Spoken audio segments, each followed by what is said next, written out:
My name is Alan Holmes, and my wife Grace and I have attended the Bristol United Methodist Church for about the last 5 years. I had been a pastor for 32 years before I retired. And when I started, I was a lay pastor, and the district superintendent gave me a little charge on the east side of LaGrange County called the LaGrange Parish Charge, 3 tiny churches.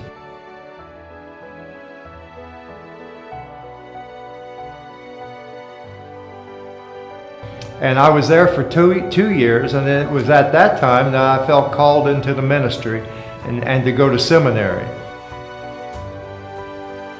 But I want to tell you about the last 4 Sundays I was there. I pastored 3 churches, and I preached every Sunday at 9 o'clock, 10 o'clock, and 11 o'clock, one time in each of the 3 churches, and we drove between the 3. And the last 4 weeks in the first church was just normal, as it had been for the last 2 years. When I got to the second church, it was the same thing for the last 4 weeks I was there, just kind of the same old service that we had, and nothing special happened. But I want to tell you about the third church. The third church, the first Sunday I preached when we got down to my last month. I gave an altar invitation, and several people came to the altar to accept Christ or rededicate their life, and I just felt a freedom I had not had at the other 2 churches or even at this church any other time that I had been there. The second Sunday, the next Sunday was the same thing. People at the altar. The third Sunday, same thing, people at the altar.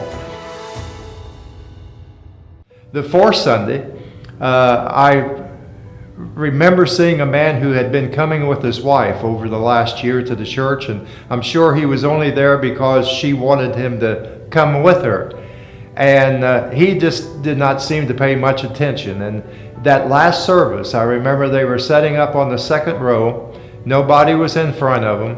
And as I gave the altar invitation and people stood, I saw him grip the front of the pew that they were sitting in, the pew in front of him, so much so that his hands, his knuckles turned white. Finally, he broke loose and came to the altar and accepted Christ as his Savior.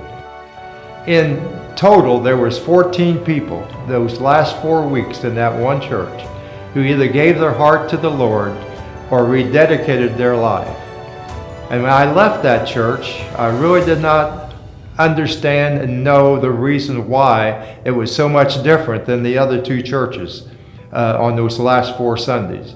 It wasn't until about 6 months later I ran into a person from that last church, and they told me the story of how they, husband and wife, and 2 other couples, all farm people, got up early and did their chores and did milking an hour early each of those 4 Sunday mornings so that they could come to the church little after daylight and begin to pray for people that are in that church that they wanted to see come to Jesus Christ.